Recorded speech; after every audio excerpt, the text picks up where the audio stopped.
Prezados amigos e inscritos do canal, o que estamos vindo fazer aqui é um tema que nós já levamos algumas vezes em outros vídeos, tá certo? Mas toda vez que a gente revê um tema, a gente aprofunda mais e os olhos vão mais nos detalhes e, portanto, o tema se enriquece, ok? Então, o assunto que nós vamos trazer aqui, o que é? É o valor divino da matéria. Podemos chamar assim, o valor divino da matéria. E então, vamos começar e vamos tentar levá-lo na base da pergunta e resposta. Vamos ver. A gente pergunta assim, quem criou a matéria? Quem criou a matéria? Óbvio, a resposta é Deus, não é isso? Deus. Quando Deus criou a matéria, aí vocês veem alguma parte dessa matéria que ele criou, sendo citada lá no início do livro do Gênesis, e no início do livro do Gênesis, toda vez que a Bíblia se refere a alguma matéria que Deus criou, está escrito depois logo assim, e viu Deus que era bom, né? Deus criou e viu Deus que era bom, né? Então, a matéria criada por Deus era boa, ou é boa, né? A matéria criada por Deus é boa, porque a própria Escritura diz que tudo aquilo que Deus criou é bom, né? Tudo aquilo que Deus criou é bom. Pois bem, então Deus primeiro, Deus criou a matéria, depois a matéria é boa. Depois dessa própria matéria, desta matéria, Deus fez a obra que é chamada na Bíblia da obra-prima de Deus, a obra maior, é um animal que é capaz de pensar como os anjos, conversar com os anjos e que estão um pouquinho abaixo dos anjos, que é o ser humano, né? Então da matéria que Deus valorizou, que Deus criou e valorizou, ele fez desta matéria, ele fez o ser humano a sua obra-prima, né? Também do ser humano, do Adão, também de matéria, fez Eva. Portanto, o primeiro casal feito de matéria, esta matéria que Deus considerou boa, né? Pois bem, depois disso, depois de Deus ter feito a matéria, ter feito o homem da matéria, ele, Deus, o próprio Deus, decidiu ele próprio virar matéria. Não é isso? Ele próprio virou matéria. E mais, essa matéria na qual ele se virou, para poder entrar no mundo, teve que passar por uma matéria. Não é isso? Teve que passar por uma matéria. Que matéria foi esta? Bom, então Deus Pai transformou-se em matéria, portanto, em Cristo, em Jesus. E como foi que esta matéria entrou na Terra? Através de uma matéria chamada útero de Maria. E, portanto, do útero de Maria, que é uma matéria, ele saiu como matéria, em matéria tridimensional, matéria física como nós e igual a um de nós. Com a única diferença é que Deus, dentro daquele ser revestido, é uma carne que reveste Deus, e aquele ser então saiu, e portanto é uma matéria que agora divinizada porque é Deus nela, então aí Deus mais uma vez coroa e eleva o valor da matéria, ok? Pronto, e este Jesus, este Cristo feito de matéria, nascido de Maria, ele então passa a sua vida inteira trabalhando com a matéria e fazendo da matéria obras-primas maravilhosas. Quem sabe aí, se podemos imaginar, alguma mesa, ou alguma cadeira, ou algum móvel feito por Jesus, o carpinteiro, né? Então Jesus, como carpinteiro, é aquele que veio trabalhando a matéria, trabalhando, usando o formão, usando o martelo, usando o alicate, usando o serrote, tudo isso, matéria, usando matéria, Jesus como matéria, usando a matéria, serrotes, martelos, pregos, e na matéria, madeira. Então veja aí o grau de envolvimento de Jesus com a matéria. Sem contar que no corpo dele sempre havia uma matéria, que é a roupa por cima, não é isso? Sempre, nunca se ouviu falar de Jesus nu, porque Jesus tinha sempre uma matéria sobre ele, que era a roupa. E Jesus foi então vivendo, sempre assim na matéria. Quando foi no seu primeiro milagre, ele fez o quê? Transformou uma matéria, chamada simplesmente água, transformou numa outra matéria, uma matéria muito mais perfeita, chamada vinho. E por aí vai. Se você for olhar na vida dele, praticamente todos os milagres têm alguma matéria envolvida. Vocês devem inclusive se lembrar daquela ocasião em que ele chegou na frente de um cego, o cego chegou querendo enxergar, e Jesus então fez o quê? Pegou, cuspiu na matéria, tirou o cuspe, que é a matéria, da boca dele, cuspiu no chão, que também é matéria, areia, aí com aquela areia fez um lodo com o cuspe dele, passou nos olhos do cego, e o cego então foi curado. Jesus mostrando que até os milagres dele dependem da matéria ou perpassam a matéria. Ok? Aí, antes de morrer, Jesus fez um dos grandes milagres, que foi pegar um pão, transformar aquele pão no seu próprio corpo, aquele pão que é a matéria que ele criou, que ele próprio se chamou de pão, eu sou o pão da vida, e ainda disse mais, aquele que comer deste pão está comendo realmente minha carne, porque este pão, minha carne, é verdadeiramente comida e meu sangue verdadeiramente bebida. Então observe como ele entronizando, coroando toda a matéria.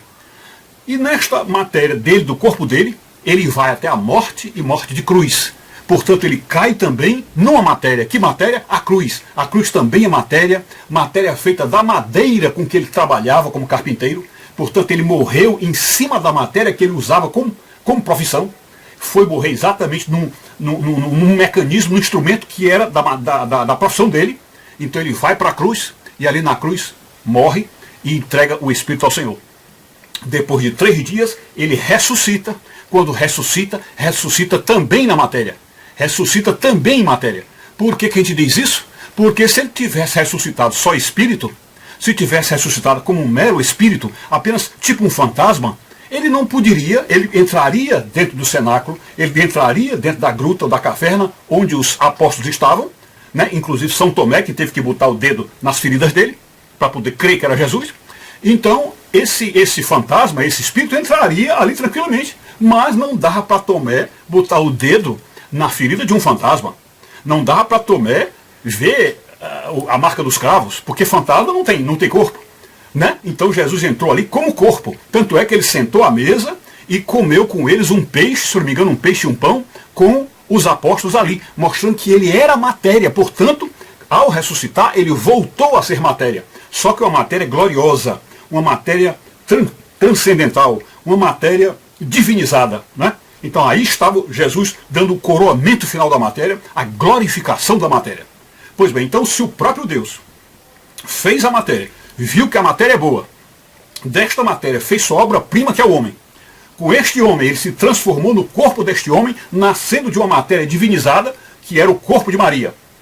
E a partir então, como homem, como matéria, foi até a morte de cruz, morreu na matéria, e ao morrer no seu corpo e na cruz, que são matéria, ressuscita em matéria, e nesta matéria gloriosa, Deus glorifica e eleva, dá uma divindade a toda a matéria.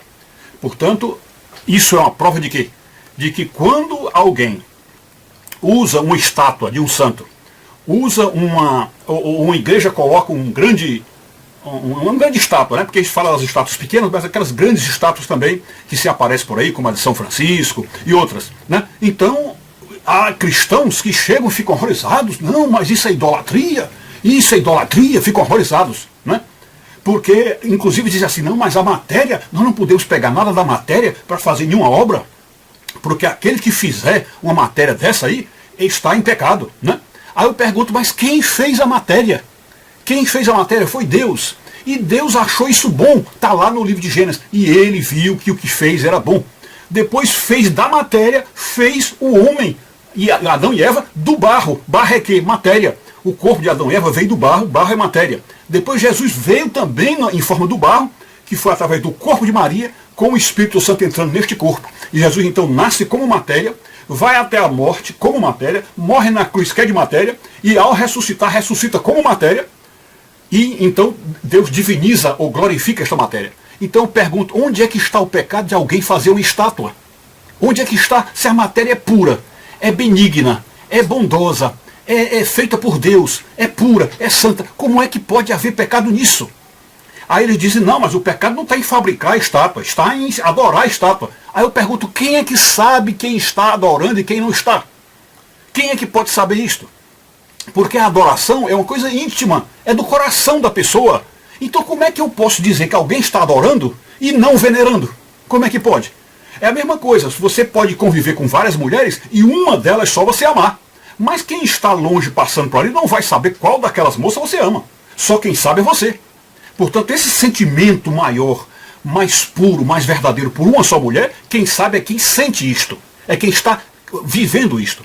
Então, quando nós olhamos para os outros, ajoelhado diante de uma estátua, ou sentado numa igreja que tem estátuas de santos, e a gente diz, está idolatrando, nós estamos julgando a alma alheia. É um julgamento, portanto, cai perfeitamente naquele trecho da Escritura, em Mateus 7, versículos de 1 a 5, quando começa dizendo, não julgueis, né? Então aí, quando nós julgamos que alguém está idolatrando alguma coisa, que é algo íntimo do coração, nós estamos então fazendo um juízo como se nós fôssemos Deus, e o outro não é Deus. Então nós estamos julgando como se fosse Deus. E esse julgamento só cabe a Deus. Tanto é que Jesus, sabendo disso, disse: rapaz, antes de você olhar para a vida dos outros e dizer que o outro está em pecado, tire primeiro a trave do seu olho, porque o olho do outro só tem um cisco. O seu tem uma trave. Então veja o perigo que é nós julgarmos dizendo que o outro está idolatrando. Sem contar que existem outras N idolatrias muito mais graves do que alguém que venera uma estátua. Muito mais grave. Você já ouviu falar, por exemplo, de pastores que adoram o dinheiro? E que amam o dinheiro, que fazem tudo pelo dinheiro? Isso não é idolatria? E existe idolatria pior do que a idolatria ao dinheiro? Não foi São Paulo quem disse que o amor ao dinheiro é raiz de todos os males? Então, a ideia de nós julgarmos os outros porque o outro tem uma estátua em casa, ou porque a igreja do outro tem uma estátua, e de chamar isso de idolatria, olha, não sei se tem pecado pior não. Porque lá em Romanos capítulo 2, versículo 1, Paulo diz claramente: aquele que julgar o próximo é indesculpável. Indesculpável. E sabe o que significa indesculpável? É imperdoável. Imperdoável significa dizer que não tem perdão. É como se fosse a blasfêmia contra o Espírito Santo. Não tem perdão. Compreende? Então a gente precisa estudar mais para entender o que é a idolatria, para nós sabermos que a idolatria não tem nada a ver com a pessoa que tem uma estátua em casa, ou a igreja que tem uma estátua, não tem nada a ver com isso, ok? Isso é uma ideia deturpada pelos seguidores de Lutero, que Lutero não pensava bem assim não.